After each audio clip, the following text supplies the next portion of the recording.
My name is Winston Sanguyo, 4th year BSIT, and I'm here to discuss to you all about network segmentation and switches. Okay, first, relieving network congestion. With a combination of powerful workstations, audio and video on the desktop, and network-intensive applications, 10, me 10 megabytes per second Ethernet networks no longer offer enough bandwidth to fulfill the business requirements of the typical large business. As more and more users are connected to the network, and on internet networks, performance begin to lag as users fight for more bandwidth. This increased usage in bandwidth forces an increase in network congestions as more users try to access the same network resources. Congestion causes users to cry out for more bandwidth. Simply, increasing bandwidth doesn't solve the problem. Other problem areas such as slow server CPU or insufficient RAM on the workstation also need to be looked at. Net division. One way to solve congestion problems and increase the networking performance of a LAN is to divide a single Ethernet segment into multiple network segments. Increasing a single segment to multiple segments maximizes available bandwidth. Some of the techniques that can be used to create multiple segments are as follows. Physical segmentation. The network can be segmented with bridge and routers, thereby breaking up the collision domains. Breaking up the collision domains minimizes packet collisions by decreasing the number of workstations on the same physical segment. Network switching technology. Microsegmenting. Like a bridge or router, switches can also provide LAN segmentation capabilities. LAN switches provide dedicated point-to-point packet switch connections between their ports. Since this provides simultaneously switching of packets between the ports in the switch, it increases the amount of bandwidth open to each workstations. Full duplex Ethernet devices. Full duplex Ethernet can provide almost twice the bandwidth of traditional Ethernet networks. For this to work, the network interface cards or NICs must be able to run in full duplex mode. A switch is a full duplex device. Fast Ethernet. Using fast Ethernet, switches can provide 10 times the amount of bandwidth available from 10 base T. FDDI.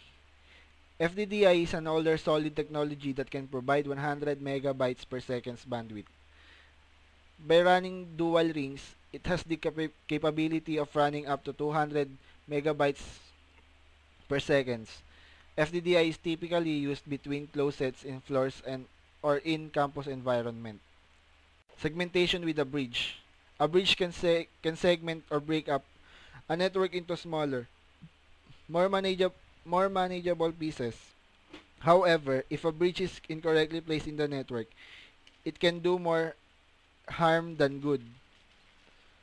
Bridges perform their work at the MAC sublayer of the data link layer. Bridges create both physical and logical separate network segments to reduce traffic load. There are solid advantages to bringing by segmenting a logical network into multiple physical pieces. Network reliability, availability, scalability, and manageability are ensured. The drawback to using bridges is that if the destination MAC address is unknown to the bridge will forward the frame to all segments except the port it received the frame from. A 20% to 30% latency period to process frames can occur. Segmentation with a router. Router works at the network layer and are used to route packets to destination networks. Routers like bridges use tables to make routing decisions. However, routers keep information only on how to get to remote networks in their tables, not to host IP addresses instead of hard addresses decisions. The router keeps link table for each protocol on the network. Benefits of using route to segment are manageability. Full routing protocols give the network creating an internetwork of flexibility, increased quality. Routers can address the issue of flow, error, and congestion control, fragmentation, reassembly and cover packet lifetime, and multiple ACPATs. Using port addresses called destination, Service Access Protocol, or DSAP, Service Access Protocol, SSAP, and path metrics routers make informed routing decisions, as well as interpret the next layer protocol. Segmentation with LAN switches. LAN switching is a great strategy for LAN segmentation. LAN switches improve performance by employing packet switching that permits high-speed data exchanges. There are three different switching types: port switching, frame switching, and cell switching, or ATM. Configuration switch allows a port to be assigned physical under for control. Ports is the simplest form of switching. Frame switching used to increase available bandwidth on the network. Frame switching allows multiple transmission to occur in parallel. Cell switching is similar to frame switching. ATM uses small fixed lengths that are switched on the network. A LAN switch applies port density, a lower cost than do standard bridges. Since LAN switches permits fewer users per segment, the average available bandwidth per use increases. As network use increases, more and more token ring and FDDI LAN switches are entering the marketplace, but internet switches are still the most common type.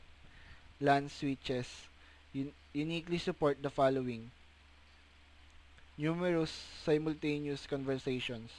Number 2, high-speed data exchange. Number 3, low latency frames. Number 4, dedicated communication between switches. Number 5, duplex communication.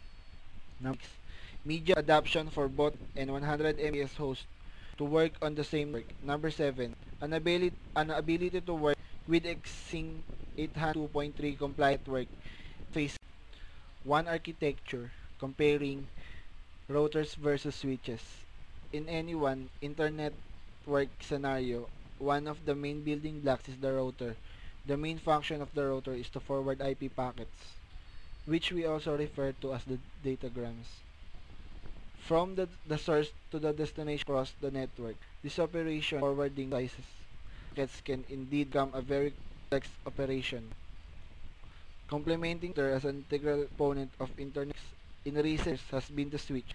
The router is a tree device. It routes back across the network layer of the OSI model. The switch, on the other hand, is a layer 2 device that transmits packets across the link layer of the OSI reference model.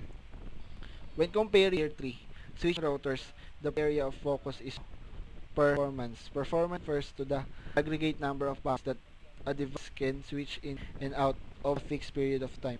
Layer 3 switches tend to have packet switching throughputs in the millions packets per seconds, (TPS). While traditional general purpose routers have evolved from the 100,000 PS range to over a million PPS.